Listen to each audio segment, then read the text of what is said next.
حکومت کانیا به باندور و خدان دا صلاتا که درست کو بکار چارەسەریya پرزگرێکان بکت هیویا دنگدرین هەرێما کوردستانا عێراقیە ئەوên îro bejdar bûn di hilbijartina sed endamên nîyên perlemanî. الخارطة النيابية تختلف عن ام بحثا نقشه نویا پرلمانی دیکن نیف زائد یک بو آلیه کی نامینه به کیف خو کار بکه و سردری الگل پرسکریکان بکه یان دیفداچون الگل سروک حکومت یان وزیر کی نه تکرن اف پرلمان ده لسر گلک پرسان را وستید وکو قانون بودجه و هفسنگی سیاسی و قانون سروکایتی و دنگدان دنا جواتا وزیران ده.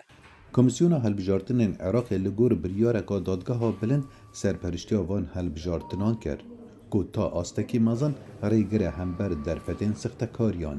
من پێم وایە ئەم هەڵبژاردنێکی باشترە زۆر خاوێنترە زۆر لە هەڵبژاردنەکانی پێشوو لە بەرەوەی کۆمیسیۆنی عێراقی سەرپەرشتی دەکات دەنگدانێکی ئەلکترۆنیە و چەندین ناوی زیادکراو کە لە ساڵانی ڕابردوو تەزویرێکی زۆر هەبوو و مردوو دەنجی دەدا و خەڵکانێک کە خەڵکی ئەم نیشتیمانە نەبوون دەنجیان دەدا بەڵام لەم هەڵبژاردنە ئەمانە هەموو لار دراون لەبەرەوە ئێمە تەسەورەکەین ئەم هەڵبژاردنە مقارنەتەن بە هەڵبژاردنەکانی تری ڕابردوو هەڵبژاردنێکی زۆر باشتر و چاکتر و خاوێنتر دەبێت. Digel kêşa û nakokiyên siyasî di nav Herêma Kurdistanê de lêgef û givaşên biyanî li ser herêmê hevrikiyekan mezin e. Dengder bi hîvî û daxwazkarên yekrêziya aliyên siyasî ye. بۆ هیوایین کە کوردستان بەرەو پێشتر بڕوا و ئارامی و ئاوەدانی زیاتر بۆ کوردستان بێ و هەم حیزبولایەنەکان بەیەکەوە دەتوانن کوردستان بەرەو پێش بەرن بیپارێزن لە نەیاران لە دوژمنان و بۆ ئومێدەی ئینشەڵا ئەگەر هەموو حیزبەکان یەکتر بگرن بەرەو کوردستانێکی سەربەخۆ ئاوەدان و ئارام و خۆشگوزەرانی بڕوا.